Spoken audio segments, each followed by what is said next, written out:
My name is Immo Sander, Head of Packaging Development Department at Werner Mertz Group, and we are a producer of cleaning products in the professional and consumer area, well known under the brand Frosch, Froggy, Renette or Tana Creek Care.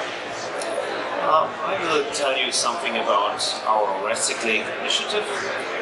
In 2011 I joined this company and we started to incorporate recycled material in our PET bottles, and this was the start of our Recylate Initiative. So we used in our PET bottles standard PET water bottles, and it was relatively easy to use this material because this was on the market, and we developed more and more projects within this recycling initiative or Recylate Initiative, and I want to tell you more about this. Why we are doing this? We want to prevent in the future from the one-way strategy to take something, take raw materials, create packaging material and incinerate this in the last step. We don't want to support this way of working anymore. Our strategy is circular economy. It's a cradle-to-cradle philosophy. We want to use this for our products, that our recipes, they are inside the packaging, fully integrate into the biological circuits, and also the packaging should do this, and that means recycling. As I told you, we have started with the PET packaging, and we increased the amount of recycled material up to 100% for PET, and furthermore we developed a material that is coming out from the waste, like we collect this here, the PET waste that you throw at home into the recycled bin, especially in Germany is a yellow sack or a yellow bag system. Household waste that we use in our bottles means all the transparent juice bottles, and also our cleaner bottles that we incorporate by 20% in our bottles. Furthermore, we developed new materials in the HEP and PP area, and we have learned a lot about the precautions that you need for recycling. So we are speaking now about printing colors, labels, glues on the labels, and also about markers and tracer-based sorting. So if you start to develop something recyclable packaging or a recyclable packaging, you will understand, or you will speak to the recyclers, to the sorting companies, and you will more and more understand what is necessary, what you have to implement into the packaging that is easy to recycle, called Design for Recycling. With PET we have started this open innovation project, and our target or our status currently is that we have brought more than 160 million bottles with 100% PET plastic into the market, with a 20% share of the household waste. This is equal to about 1,300 tons, and our competitors followed us. That's why it was an open innovation project, and that's very good. So our vision is to establish a new standard on the market. That's just our own philosophy. We want to broaden it over Europe, or spread it over Europe. In 2018 we have to target to improve the quality of this PET, and we need, in the discussion of the European plastic strategy, we also need a differentiation between post-industrial waste and or recyclates and post-consumer recyclates. We are focusing on waste, on that waste that is being here collected and sorted, because we have already established circuits on the market for PET bottles. This is also post-consumer waste, but we need this differentiation because some suppliers are using their own industrial waste and put it back into the packaging. That's nothing new. Everybody is doing this for economical reasons, and that need to be differentiated. For our recycled HDPE, which we started in 2016, it was a time nobody was doing this, and nobody expected that it's so easy to create a 100% household waste, or a bottle from 100% household waste based on HDPE bottles that you throw at home in the recycling system. We have gathered some prizes over the last year. 2 weeks ago, where we won the Best Recycling Award in Europe.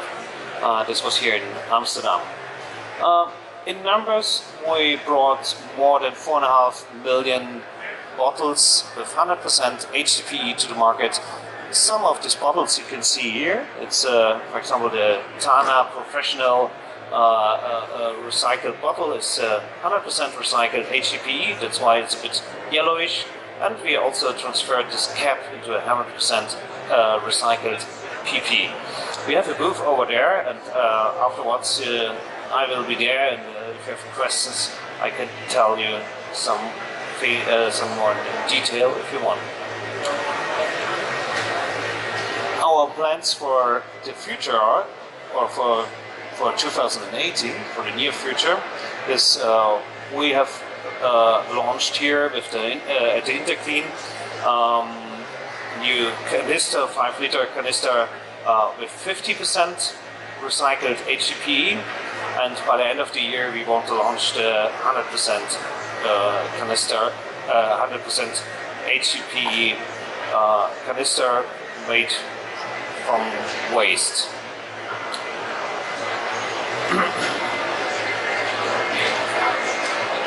As I told you, this cap we have also transferred into RPP, recycled PP. We do this also in the consumer area, and have already launched certain products on the market with this PP cap. It's a green PP cap on our frosh bottle, and this is new. We have a red and blue and a green cap on our professional products too.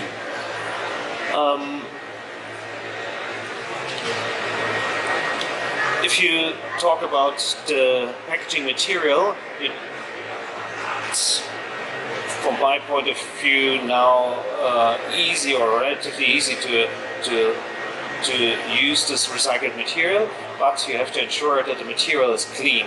And if I talk about cleanliness of the material, it's about healthy, the material health, and that means that you put something into the polymer matrix that is healthy and will not have any afterwards in incineration or in a landfill or wherever it is, that you have any damaging,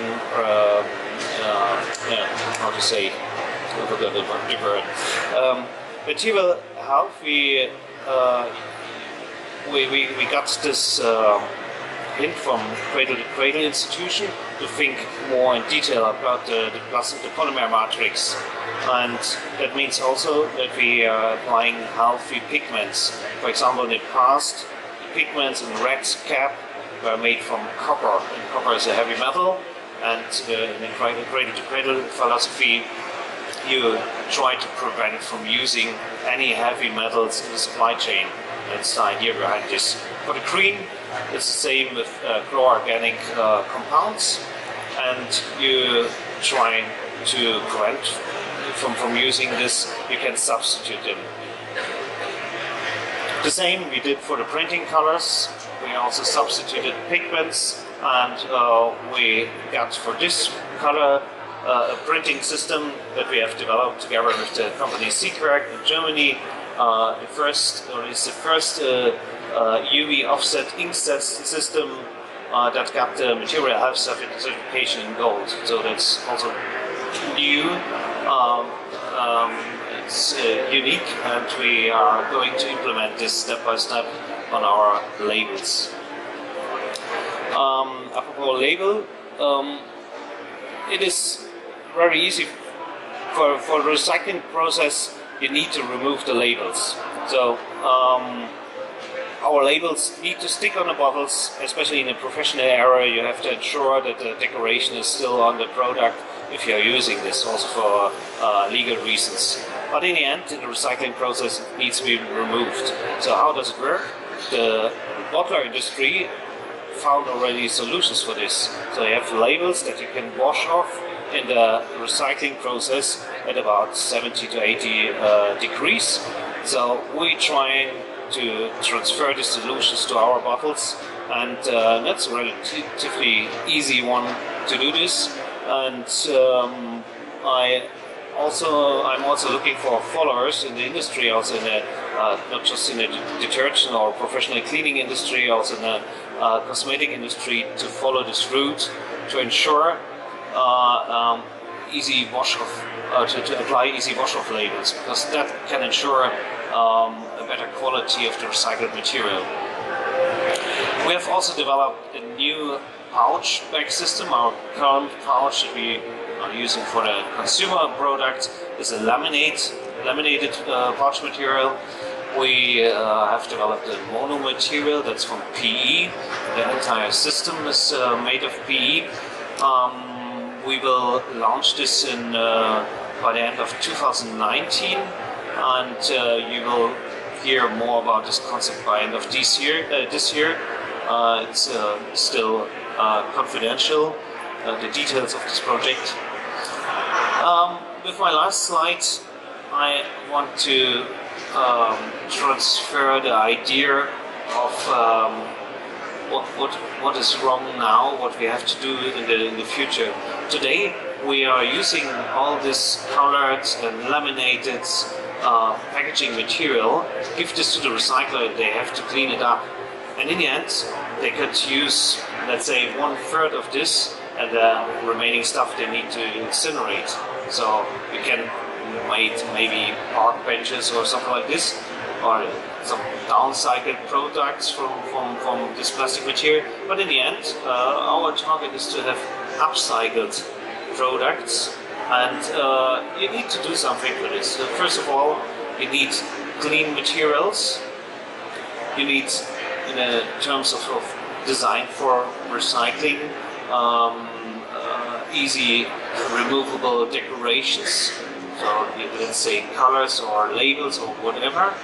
You need the political support. You need more knowledge about your product. Is the product over-featured in terms of barrier layers, barrier materials, and so on? And the most important thing is knowledge exchange. So that was very important for our products, that we were working on platforms together with our suppliers, with the recyclers, with the cradle-to-cradle experts, to understand more about the products in the entire supply chain. Everybody is talking about this long supply chain, but nobody is talking to each other within this supply chain, and that is very important and could lead into success. That's all for now. If you have further questions, I will remain for your disposal at this booth or here. Thank you very much.